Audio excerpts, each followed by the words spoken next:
and every one of you all. Thanks a lot for being here. We're here, the devotees of Paramahamsa Nityananda, and we would like to share with you some of the latest developments related to the case and a lot of facts that we want to share with the world now. We have a short prayer.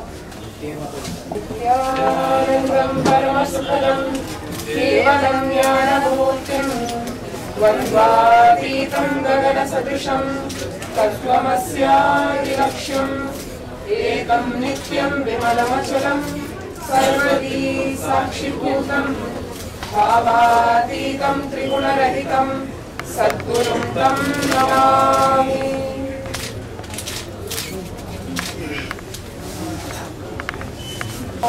To start with, I'm sure everybody knows about the good news about the release on bail of Sri Nitya Sachidananda, the disciple of Paramahamsa Nityananda, who was in custody for about 20 days. And he's back in the ashram. We are all very happy to have him back. So that is one good note that we want to start on. There's also some other interesting developments. I'm sure a lot of you know about. I've been tracking the main case against Paramahamsa Nityananda. We have an application going on in the High Court of Karnataka requesting for the quashing of the FIR itself against Paramahamsa Nityananda, because the whole FIR itself is baseless. And this application has been going on for the past, the hearing has been going on for the past 8 months now. Next hearing is scheduled for tomorrow. Now in this case, if you've noticed, if you've been kind of tracking, you will know there are some 2-3 people who have been coming on and off into the limelight. One of them happens to be the alleged victim of the 377 charge. So as you know, there are 5 charges alleged against Paramahamsa Nityananda: 376, 377, 295A, 420 and 506, selected 120D. So, with regards to the main allegations, is one of the major ones has been 377, 376, a rape case with the victim who they claim we cannot reveal the name of. So it's an anonymous lady as of now. And the second major element is 377 unnatural sex abuse victim, who they claim is one Sri Nitya Vimalananda, alias Vinay Bharadwaj. And in the last 2-3 days actually, a lot of developments have happened, not in this country, in abroad, regarding this person, Vinay Bharadwaj. And we would like to share with you some of those shocking facts that have come to light. So I'd like to read out to you the press release first, and then we'll throw it open for questions. We have it in both Kannada and English. If we start off with English, then we'll have the Kannada one right after. So, the complainant against Nityananda, Vinay Bharadwaj, has been arrested in the USA on a case of child molestation on 3 counts, second-degree child abuse. That's what it's all about. He happens to be an ex-organizer and teacher of the Art of Living Foundation. In a dramatic turn of events in the Nityananda case, one of the prime complainants against Nityananda has been arrested in the USA on grave charges of child molestation. Vinay Bharadwaj was cited in Lenin Karupal's complaint as the so-called victim of an unnatural sex offense committed by Paramahamsa Nityananda. In fact, he was the only individual to be mentioned by name in the otherwise entirely vague complaint. If you read the FIR, there is no victim of any offense except I heard this. Lenin says, I heard this person tell me this. This is how the whole FIR goes. And incidentally, this happens to be the only named so-called victim. And what happens to him? Now it has become public that Vinay Bharadwaj has been arrested in the USA on 3 counts of second-degree child molestation, extending over a period of 10 months between July 2008 and April 2009. If convicted, he faces a prison term of anywhere between 6 years and 20 years in one of the highest security prisons in the USA. He is now officially black-marked as a pedophile that is a child abuser, in the FBI registry and is considered a flight risk to USA. So he has no permission to leave the borders of that country. Vinay Bharadwaj, who used to be an active, senior organizer and course coordinator with the Art of Living Foundation before he joined Nityananda's Lifeless Foundation in the USA, used to volunteer at the Bellevue Vedic Temple since 2006. After being corrected several times for misrepresenting the organizational philosophy, acting against the spirit of the Sangha, which is the spiritual community, and indulging in other questionable behavior, he was finally asked to leave the Vedic Temple in early 2009. His dismissal from the temple was a huge blow to Vinay's status, and he began speaking virulently against Nityananda and the organization to various private audiences. However, he continued to frequent the temple as a visitor and apparently misused his spiritual name, Nitya Vimalananda, and his earlier association with the temple to gain the trust of the public.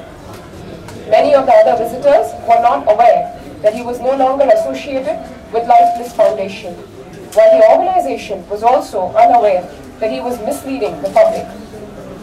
Vinay's big chance for vengeance came in the form of Lenin Karupani, who was on the lookout for disgruntled individuals who helped to put together an alleged FIR against Nityananda. According to Lenin's report, Vinay Bharadwaj had supposedly confided to him that Nityananda was into a sexual relationship with himself. Vinay's lawyer, Harish Bharti, you must be knowing him, he is a famous lawyer behind the McDonald's case of having pork oil to make French fries. So Vinay Bharadwaj had this lawyer, Harish Bharti, who is the representative lawyer for all of Art of Living legal affairs as well. So he is alleged to have been in touch with the CID, though he could provide no evidence of any offence by Paramahamsa Nityananda. Vinay Bharadwaj himself never came forward in person to register his complaint. Some emails allegedly received from him by the CID were the sole basis of the charge against Nityananda. Now, if you've been in the court, you know there were at least 4 occasions on which Justice Ali Nagaraj, who was handling the 482 case till recently, when a bench change happened, he was asked on 4 occasions. So what is the proof that you have? Not only in this case, even the bail order, Justice Subhash Adi asked, what is the proof that you have of Nitya Vimalananda alias Vinay Bharadwaj being the 377 victim? They produced one sheet of paper, the CID produced one sheet of paper, a memo, and they claimed that that was a proof. And the justice read out the memo which just said, I am coming to India on the 7th of August. That's all it mentioned. It has no mention of anything saying that a crime has been committed against me. That is a memo on which this whole FIR survived for practically 9 months now. So some emails were received by the CID, apparently, forming the basis of the charge of 377. Following this dubious complaint, Nityananda was charged under IPC 377. Now that it has come to light that the so-called victim is himself the perpetrator of the most disgusting of unnatural sex offences, child molestation, the CID will obviously need to re-examine the 377 charge they have framed against Nityananda. It may be recalled that the entire case against Nityananda was adjourned in 6 instances over the issue of collecting the statements of this same Vinay Bharadwaj, who happened to be so elusive, the CID couldn't trace his whereabouts. They actually produced a memo stating his address even, claiming that they had sent letters to that particular address, but they did not get any response from that. The CID had claimed that Vinay was in touch with them and they had several emails from him in their possession, but they needed time for personal interrogation. This also was questioned by the justice, saying, in this day of modern technology, why do you need to go and personally question? You can just do it over email or video conferencing. In spite of being granted extra time by the court 4 times, including a petition that went to the Supreme Court asking for more time for investigation, the CID reported 0 progress on the matter. The Vinay Bharadwaj issue alone ensured that the case dragged on for an additional 3 months. At the end of this period, no CID officer had apparently traveled to the USA, nor had the so-called victim been interrogated or even located. Why? Now, with the arrest of Vinay Bharadwaj, the mystery of the unreachable 377 victim resolves itself. With a big-time informer turning out to be a big-time criminal instead, the CID is going to have a tough time explaining the credentials of the other witnesses it has tried to line up against Nityananda. This is a short brief that we have. We would like to do the same in Kannada.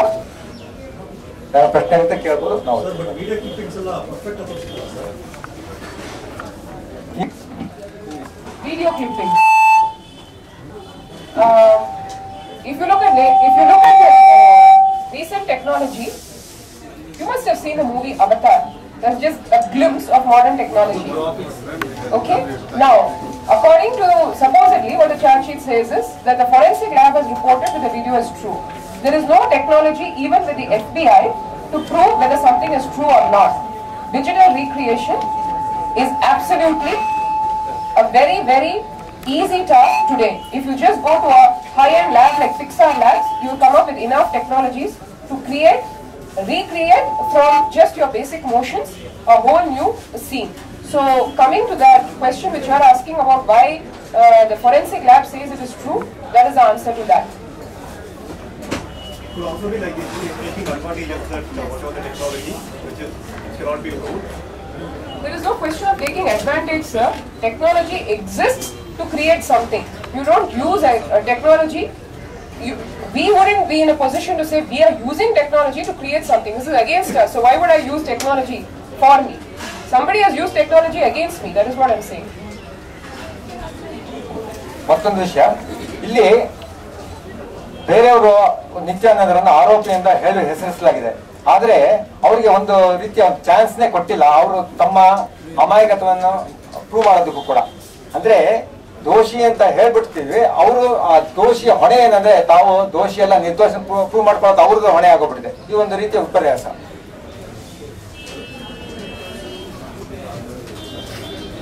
ಅಲ್ಲ, ಈಗ Vinay Bharadwaj arrest ಆಗಿದ್ದಾರೆ, FBI ಇದು ಮಾಡ್ತಾ ಇದೆ, ಅದೆಲ್ಲ ಸರಿ. ಹಾಗಾದ್ರೆ ಈ ವಿನಯ್ ಭಾರದ್ವಾಜ್ ಇವ್ರ ಮೇಲೆ ಕಂಪ್ಲೇಂಟ್ ಕೊಡ್ತಿರೋದು ಸುಳ್ಳು ಅಂತ ನೀವು ಹೇಳ್ತಾ ಇದ್ದೀರಾ? ಈಗ ಅವ್ರು ವಿಕ್ಟಿಮ್ ಆಗಿರ್ಬೋದಲ್ವಾ? ಈಗ ವಿನಯ್ ಭಾರದ್ವಾಜ್ ಓಕೆ, ಅದನ್ನ ನಾವು ಒಪ್ಕೊಳ್ಳೋಣ. That's a part and parcel of America and FBI. We agree with that. Incidentally, we don't. But ಅವ್ರು ಯಾಕೆ ವಿಕ್ಟಿಮ್ ಆಗಿರಬಾರ್ದು? Vinay Bharadwaj Our complaint. Sir, we don't even have Vinay Bharadwaj himself has never complained. He has never complained. Where is Vinay Bharadwaj's Karpan complaint? only has asked. Lenin Where is the name of the person? Where is the photograph? ಅಂತ ಅವ್ರು ಹೇಳಿದಾರೆ ಅಷ್ಟೇ. ಲೆನಿನ್ನೇ ನಿತ್ಯ ವಿಮಲಾನಂದ ಹೆಸರನ್ನ ಹೇಳ್ಕೊಂಡು ಅವನಿಗೆ ಅತ್ಯಾಚಾರ ನಡೆದಿದೆ ಅವನ ಮೇಲೆ ಅಂತ ಲೆನಿನ್ ಕರುಪ್ಪನ್ ಹೇಳಿದಾನೆ ಹೊರತು ಸ್ವತಃ ನಿತ್ಯ ವಿಮಲಾನಂದ ಖಂಡಿತವಾಗ್ಲೂ ಕಂಪ್ಲೇಂಟ್ ಕೊಟ್ಟಿಲ್ಲ. ಅವನಿಂದ ಒಂದು ಸ್ಟೇಟ್ಮೆಂಟ್ ತಗೊಳಕ್ಕಾಗಿಲ್ಲ ಇದುವರೆಗೂ. ಯಾಕಂದ್ರೆ ಅವ್ನು ಕಂಪ್ಲೇಂಟೇ ಕೊಟ್ಟಿಲ್ಲ. ಅಷ್ಟು ದಿವಸದ ಎಲ್ಲರೂ ಹೇಳ್ತಾ ಇರೋದೇ ಅದು ಲೆನಿನ್ ಕರುಪ್ಪನ್ನ ಅವನ ಹೆಸರನ್ನ ಉಪಯೋಗಿಸ್ಕೊಂಡಿದ್ದಾನೆ ಅಷ್ಟೇ. ಸ್ವತಃ ಹೌದು, ವಿನಯ್ ಭಾರದ್ವಾಜ್ ಅವನು ತಾನೇ ಸ್ವತಃ ಬಂದು ಕಂಪ್ಲೇಂಟ್ ಕೊಟ್ಟಿಲ್ಲ. ಈ ಇಡೀ ಪ್ರಕರಣದಲ್ಲಿ ನಿತ್ಯಾನಂದ ಸ್ವಾಮಿ ಬೇರೆಯವರು ಹೇಳ್ತಿದ್ದಾರೆ ಹೊರತು ಆರೋಪಿಗಳು ಯಾರು ಪ್ರತ್ಯಕ್ಷವಾಗಿಲ್ಲ. ಯಾರು ಪ್ರತ್ಯಕ್ಷವಾಗಿಲ್ಲ. ಅದನ್ನ ನೀವು ಗಮನಿಸಿ. We want to add one more point relating to this charges only. So 377, this is the truth about it. 376, a lot of coverage, a lot of hype has been associated with the 376 charge coming on the charge sheet. Of course, the funny part is we still don't have a charge sheet copy in our hand because cognizance has not been taken. So even when we go to the magistrate, we don't have a ground on which to ask for the charge sheet because cognizance itself has not been taken of the crime.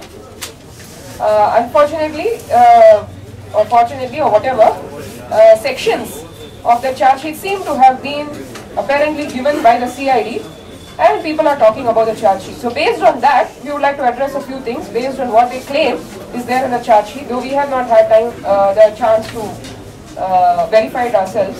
376 victim happens to be supposedly a lady who has been repeatedly raped multiple times from 2005 to 2009 is what they say, and she apparently is a married woman.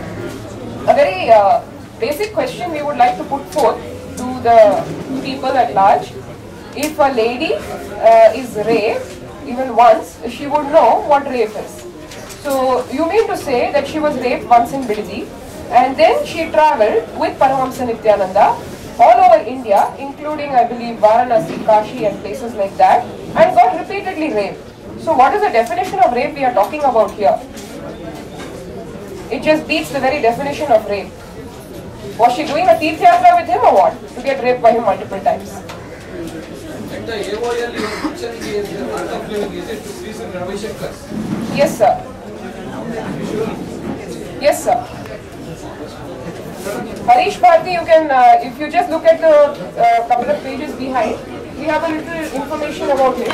He is a lawyer of Vinay Bharadwaj. He is an ardent follower of Sri Ravi Shankar. So he is also a part of the, he works for the Art of Living Foundation. So just some information about him for you to look up. And recently one was arrested for destroying the evidences.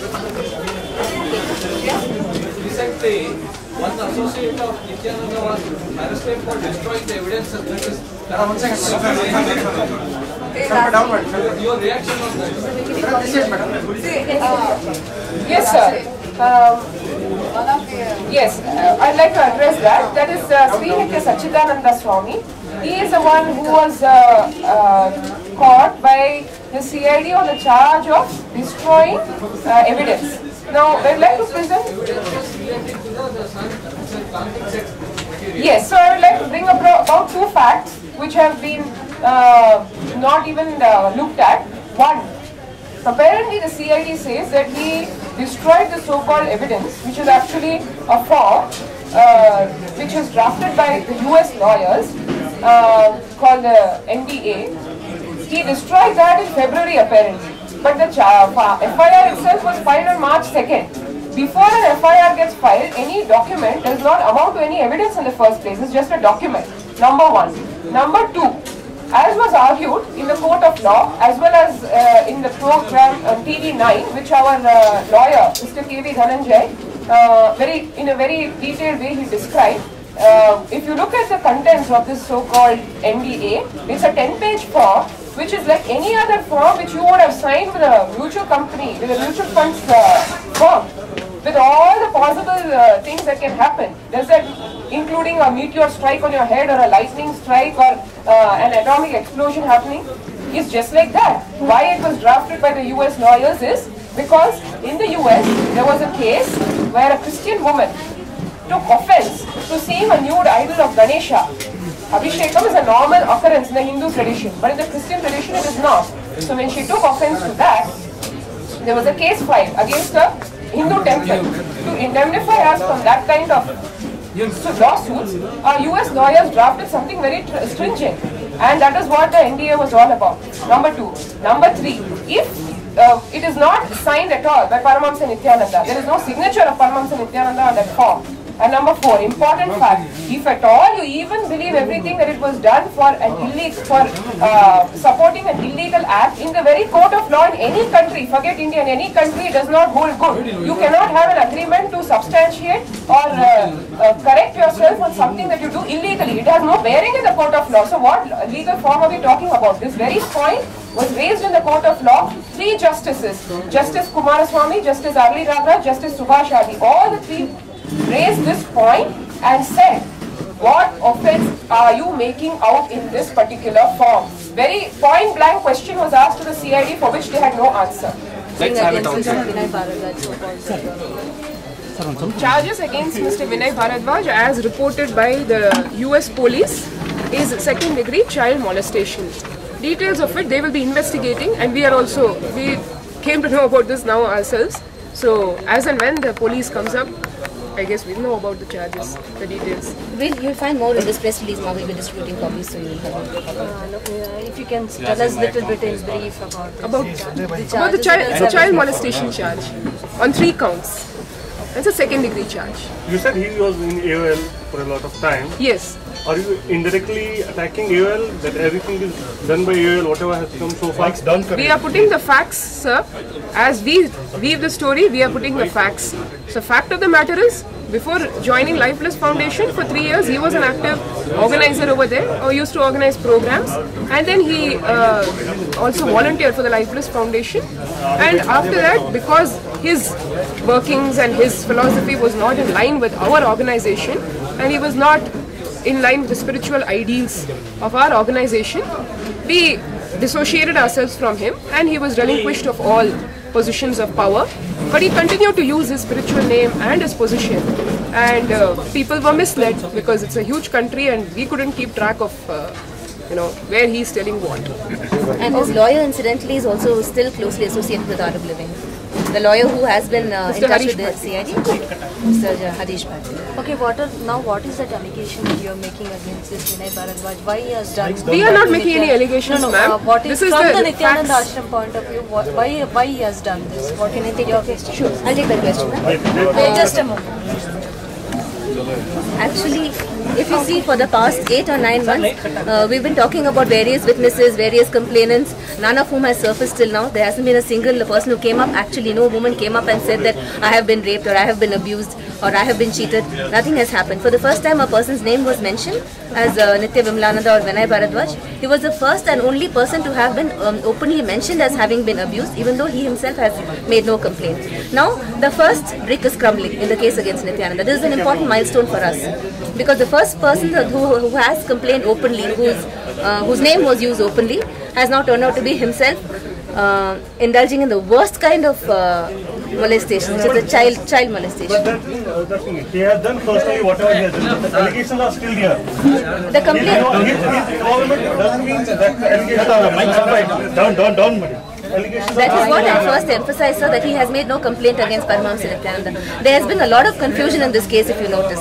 There was no 376 charge at all in the original FIR. Where the 376 victim came up from, we don't know. There was no rape victim mentioned in the original FIR. Are you people aware of that? Are you aware there was no rape victim in the original charge against Nityananda? There is no 376 in the original complaint made by Lenin Karuppan. The word rape was not there when Lenin Karuppan gave his complaint. Where did that word come from? There is so much confusion in this whole case. There is no victim. Obviously there is no victim because there was nobody mentioned in the original complaint. Suddenly we find a rape victim, and suddenly we find people speculating about who she might be, and then you find the victim coming. The victim has no name. She's unable. There is no time. There is no date. There is no place. There is no medical evidence. So where is the victim coming? So these are the way victims have been lined up against Nityananda. All fictitious, all mythical victims. There is no evidence in any case. In one case, they tried to bring up an evidence and they found that he's a child abuser. So this is how, for us, this is the very first milestone where we find the first witness has crumbled, and this is how it is going to be. Things are going to get only better. We're expecting to have another press conference very soon where we'll be giving you a lot of good news, so you can be ready for that. We'd like to. I'm Nitya Priyananda. Okay, Your name? I'm an ashramite. I'm Nitya Priyananda. She's Ma Nitya Achalananda. your name? Ma Nitya Achalananda. Thank you so much. Thank you. Nityananda.